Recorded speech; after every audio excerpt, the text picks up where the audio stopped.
أعوذ بالله من الشيطان الرجيم بسم الله الرحمن الرحيم ولله ما في السماوات وما في الأرض ولقد وصينا الذين أوتوا الكتاب من قبلكم وإياكم أن اتقوا الله وإن تكفروا فإن لله ما في السماوات وما في الأرض وكان الله غنيا حميدا ولله ما في السماوات وما في الأرض وكفى بالله وكيلا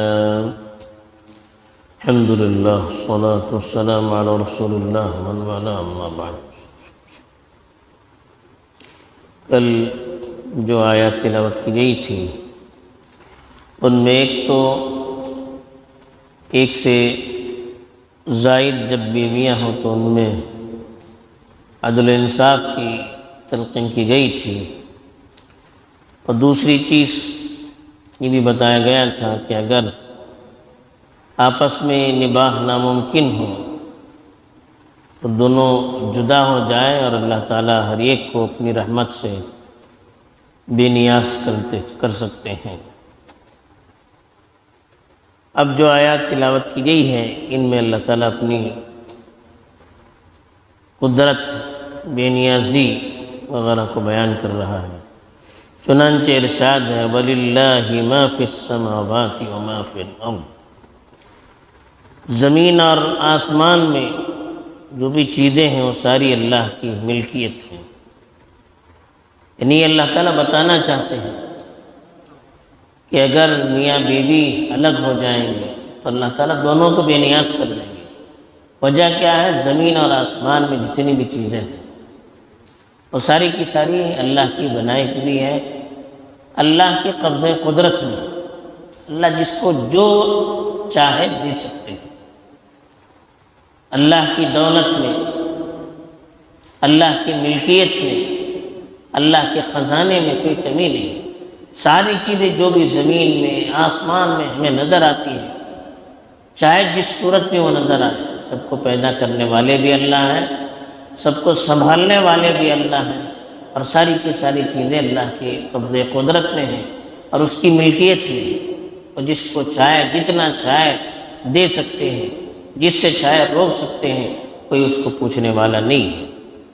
پھر اللہ نے دوسری بات یہ فرمائی کہ وَلَقَدْ وَصَّيْنَا الَّذِينَ أُوتُوا الْكِتَابَ مِنْ قَبْلِكُمْ وَإِيَّاكُمْ أَنِ اتَّقُوا اللَّهَ، اور ہم نے وصیت کی ہے ان لوگوں کو جن کو تم سے پہلے کتابیں دی جا چکی ہیں، اور تم کو بھی کہ اللہ کی نافرمانی سے بچتے رہو۔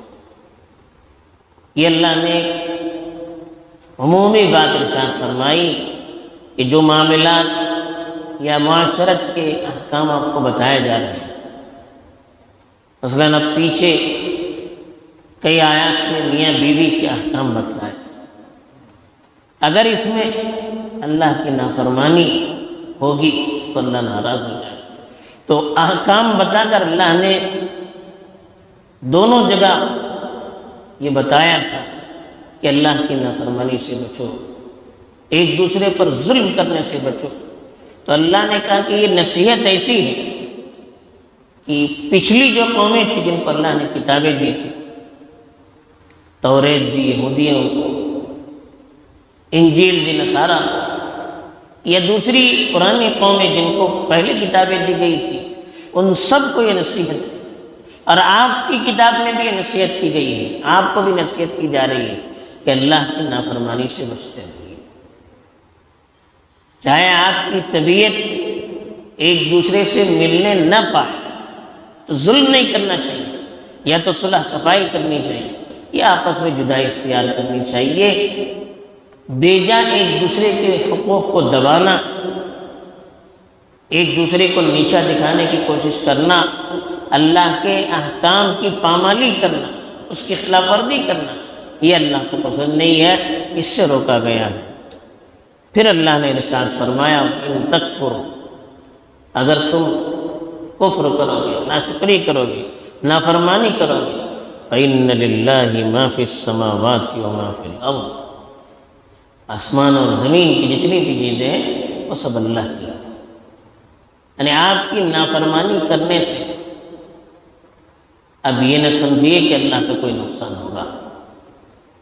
آپ نافرمانی کریں گے تو نقصان آپ کا ہوگا۔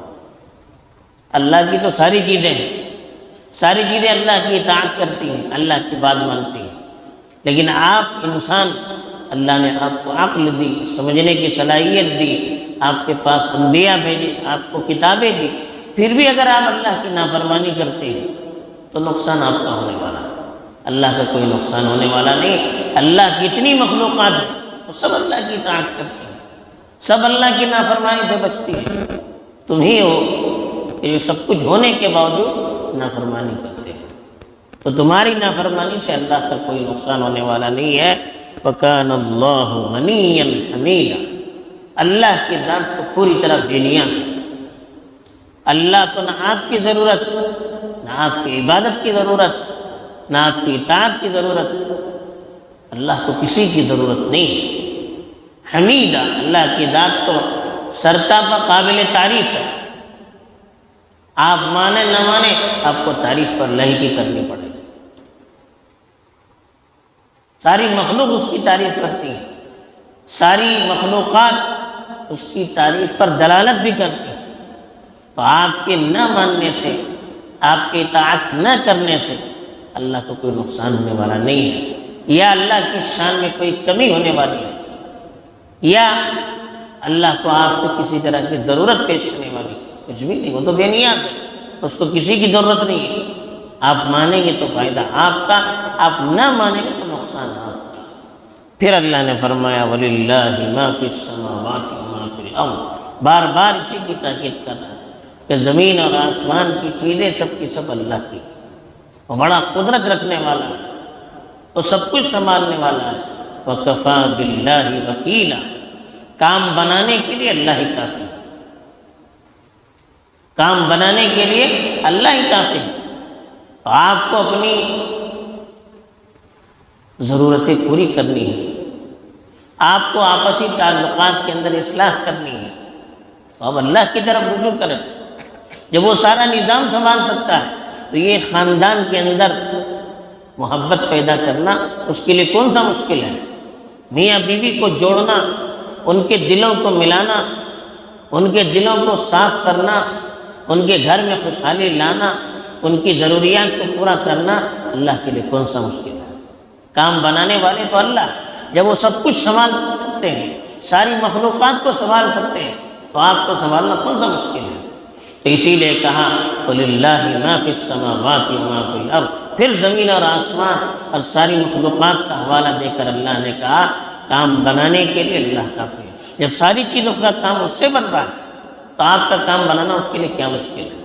تو اللہ پر بھروسہ کیجیے، اپنے معاملات کو اللہ کے سپرد کیجیے، اللہ کی بات مانیے، اللہ کی طرف رجوع کیجیے، اللہ سے دعائیں کیجیے، اللہ سے اپنا تعلق جوڑے رکھیے، پھر دیکھیے آپ کے مسائل اللہ تعالیٰ کیسے حل کر سکتے ہیں۔ بہرحال اللہ تعالیٰ نے یہاں بار بار آسمان، زمین اور دیگر مخلوقات کا حوالہ دے کر اپنی رحمت کی وسعت کو، اپنے خزانے کی وسعت کو بیان کیا، اپنی بے نیازی کو بیان کیا، اور پھر اپنی قدرت اور طاقت کو بھی بیان کیا۔ تو ہمیں ہر حال میں اللہ کی بات ماننی چاہیے، اللہ کی نافرمانی سے بچنا چاہیے، اس کے احکام پر چلنا چاہیے، اور اسی کی طرف ہر معاملے میں رجوع کرنا چاہیے۔ اللہ تعالیٰ ہم سبوں کو توفیق دے۔ وآخر دعوانا